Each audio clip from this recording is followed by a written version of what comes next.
Bawat tao ay may kanya-kanyang pangarap sa buhay. At isa na siguro dito ang magkaroon ng sariling lupain na pwedeng pagtamnan ng iba't ibang gulay, puno at halaman, magalaga at magparami ng mga hayop, at syempre, tayuan ng payak at maaliwalas na bahay. Kaya sa bidyong ito, papasyal tayo sa isang farm sa bayan ng San Juan, lalawigan ng Batangas. Magandang umaga mga tol at isang mapagpalang araw sa ating lahat. Ngayong umaga, bibisita tayo sa isang farm sa may San Juan, Batangas. So, take na rin natin yung opportunity para matest natin itong bagong acquired natin na DJI Action 4. So, ano nga ba yung magiging output nito mga tol pagdating sa motovlogging? At the same time, ititest na rin natin yung ating bagong na-acquire na drone na DJI Light 1. So from DJI Neo 1, nag-upgrade tayo papuntang Light 1. So yun, tingnan natin mga tol kung ano yung mga footage na kayang ibigay ng ating bagong drone at ng ating bagong DJI Action Cam. Let's go! So from Las Piñas mga tol, biyahe tayo hanggang Batangas. Then dito tayo dumaan sa Daang Reyna. Kasi maganda talaga yung ano rito yung ambience, yung view. So, kaya pinili natin na dito tayo dumaan. Yee!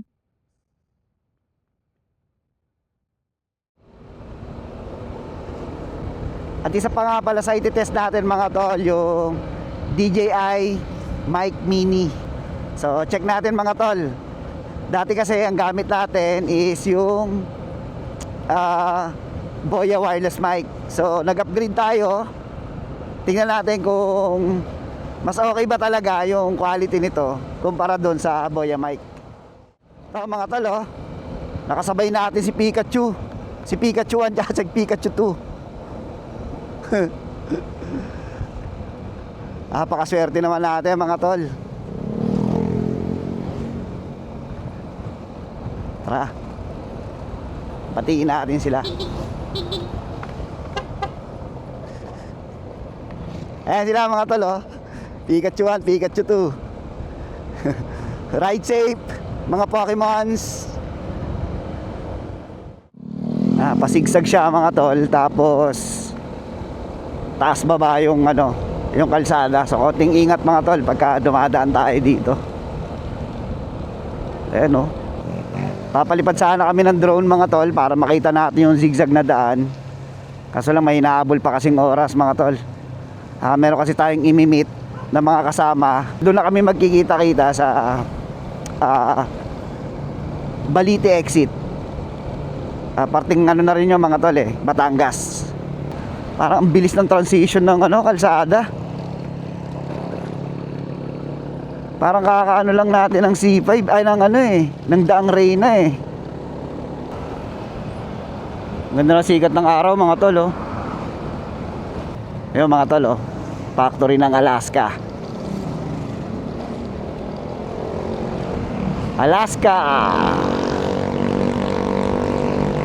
Laki pala nito mga tol, factory ng Alaska dito. Ang haba Mas maganda yung nadaanan natin kanina dun sa Daang Reyna kung ikukumpara dito sa Muntinlupa. Kasi ngayon mga tol, sa San Pedro na kaagad tayo. San Pedro, Laguna na kaagad. So medyo mabilis-bilis yun mga tol.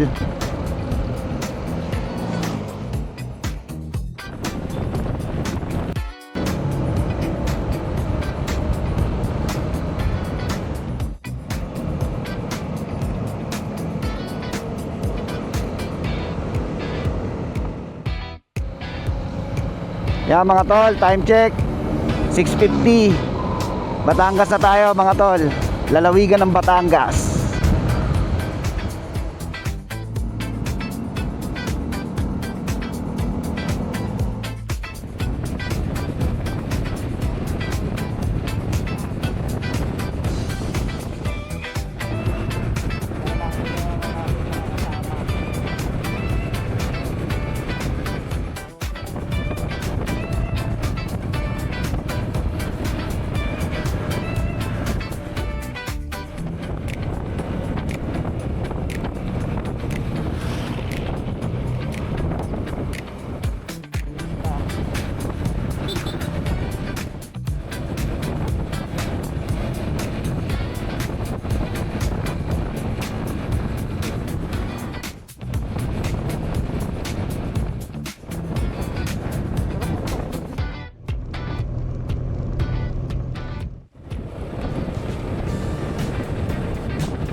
din. Marami na talagang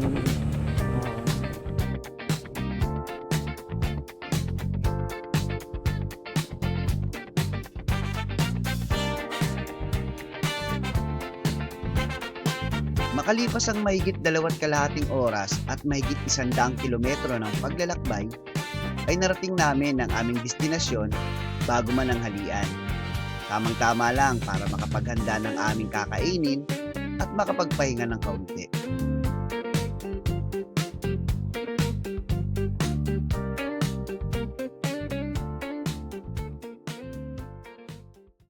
So yun mga tol, dito nakarating na tayo sa farm na pagmamayari ni Rowena Saga at saka ni June Saga. Pasok lang muna tayo mga tol, then kain muna, tapos bago natin ikutin. Ito yung pinaka-entrance nila. Ayan. So mamaya mga tol, ikutin natin yan. So tignan nyo mga tol. So mamaya mga tol, titignan natin yan lahat. So yun mga tol, since hindi pa tapos yung pagluluto ng pagkain, subukan mo nating umikot. Umpisahan natin dito. Ayan mga tol, kung makikita nyo, dito nga sa, ayan, yung pinatayo nilang nipahat na naka-elevated. Yan. Akyat tayo mga tol.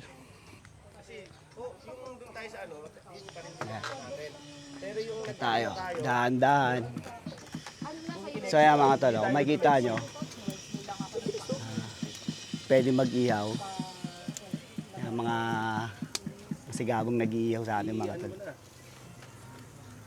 Kasi ito, dito, pwedeng, yun, dito, pwede mag-boodle fight. Bago talaga yan. Ayan mga tol, so baba naman tayo, tingnan natin yung kabilang side ng bahay. Ayan mga tol, yung iba maliliit pa. Ayan mga tol. So mapapansin nyo mga tol, meron pang mga bakante na pwedeng lagyan o pagtaniman. Siguro sunod na balik natin dito, marami na to. Ayan, bayabas, papaya. Ayan mga tol. So iba't iba. Ayan mga tol. Eto, ayan, kung mapapansin nyo mga tol, merong improvise na para gagapangan yan mga tol ng halaman. So ayan mga tol, so may solar panel doon. Mamaya mga tol, titignan natin yung mga solar panel nila. Yung mga tol, itong buong farm na to is operated by solar panel system. So yung electricity nila dito mga tol is pinapatakbo na lang ng solar. Ayan mga tol, ilaw nila solar. So napakalaking investment mga tol ng solar panel. Lalo na sa mga ganitong farm mga tol na malayo sa syudad. Doon na talaga sila kumukuha ng energy sa solar. Which is nakakapag-harvest din sila ng maraming solar energy dahil syempre open space, mas malakas yung bigay ng araw o sinag ng araw. So may ganito sila mga tol. Pag umangin yan mga tol ng malakas, tutunog yan. Nakaka-relax yung tunog niya mga tol.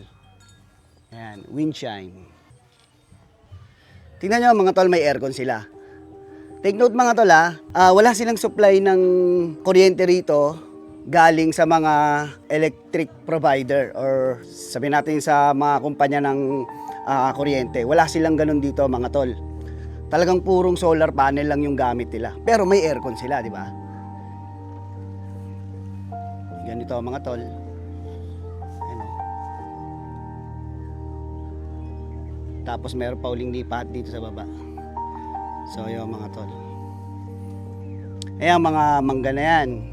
Pag yan naglakihan, yung mga bayabas, wala na silang gagawin dyan kundi mag-harvest ng mag-harvest. Ayan, katulad nito mga tol. Tingnan nyo. Diba? Maliit pa yung mangga na yan. Mababa pa yan mga tol. Pero tignan nyo naman. Namumunga na siya. Diba? Yan mga tol. Diba? Sobrang solid ang lalaki na yan mga tol. Lalaki Diba? Pero tignan nyo naman yung puno. Ang liit pa, di ba? Yun yung isa sa mga kagandahan or pinaka main benefits ng My Farm, mga tol. Once na naglakihan na yung mga puno nyo na nakatanim, eh wala na kayong gagawin, mga tol, kundi mag-harvest na lang na mag-harvest. Di ba, mga tol? Yan. Tapos ito pa yung paligid niya. Kung napansin nyo, mga tol, sa aerial shots natin, talagang malawak pa. Yung mga tahimik, malayo sa polusyon. Di ba, mga tol?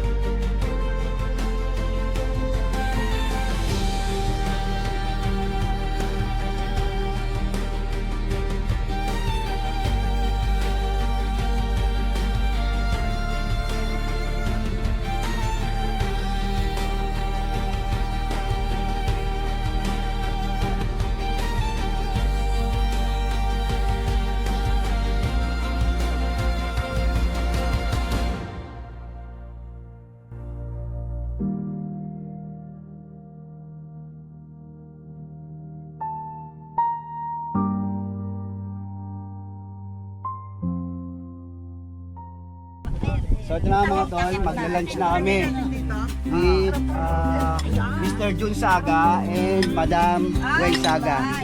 Sila po yung owner ng pinaka-owner ng farm, ng Sagas Villa. Wow!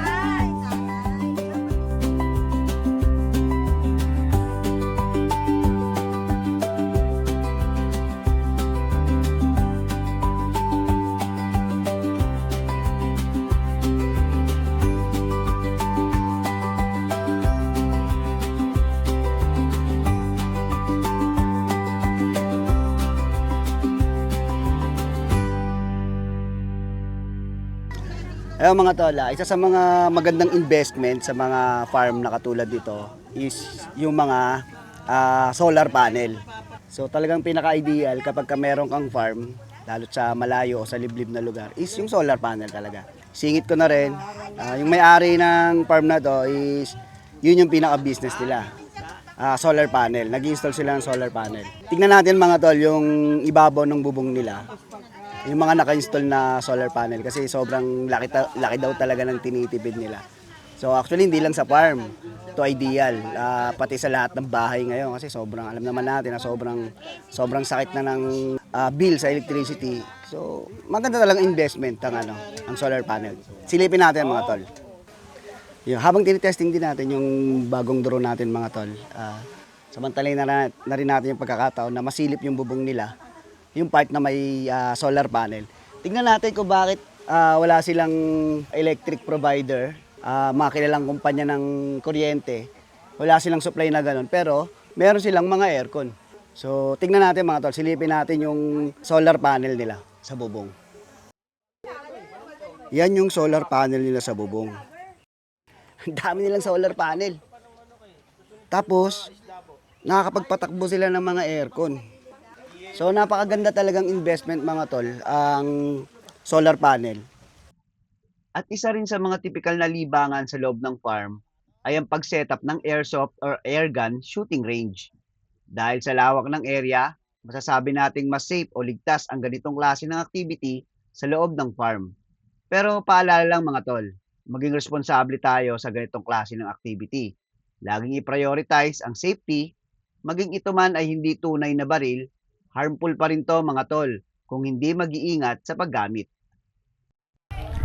So yun, mga tol, syempre pag farm, hindi mawawala yung harvest. Ano yun pa, mabigat to. Sige. Ito, mga tol, Kaya mo? Sige. mag-harvest sila. Yun, yun.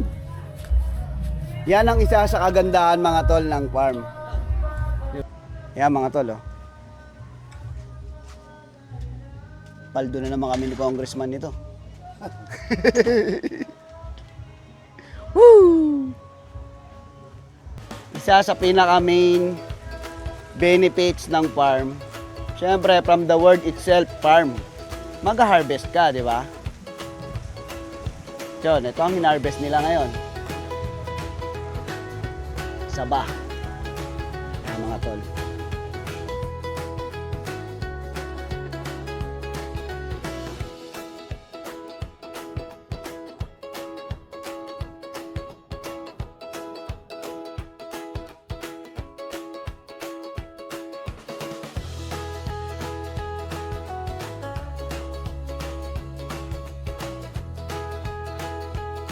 Ano naman mag-harvest? Hindi naman naman hinarvest nyo. Hindi, maano ka dito. Sarap yan, lagay sa suka. Kasi hindi naman Ito mga tol, dragon fruit. Actually kanina, yung kinain namin nung lunch, dito rin hinarvest yun mga tol. Yung dragon fruit na kinain namin kaninang lunch. Ayan mga tol, oh.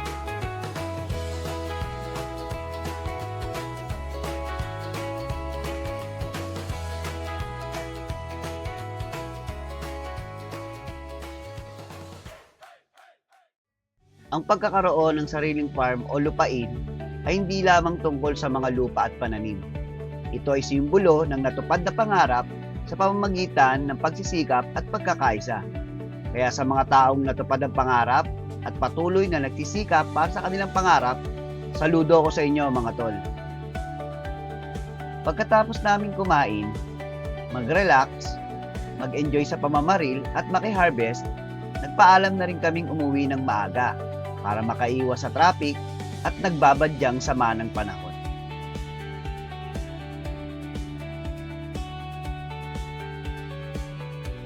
Bago dumilim ang daan sa aming pag-uwi, ay sinulit muna namin ang tanawin sa isang bypass road mula sa Padre Garcia hanggang Lipa.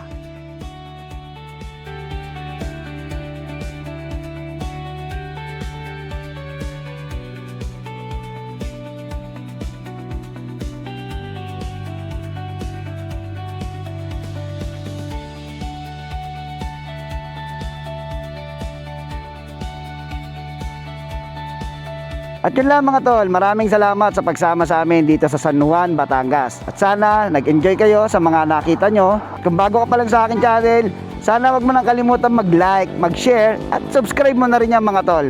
Hit mo na rin yung notification bell para at least lagi kang updated sa mga videos na katulad nito. Yun lang mga tol, ingat tayo palagi, more power sa ating lahat, and God bless!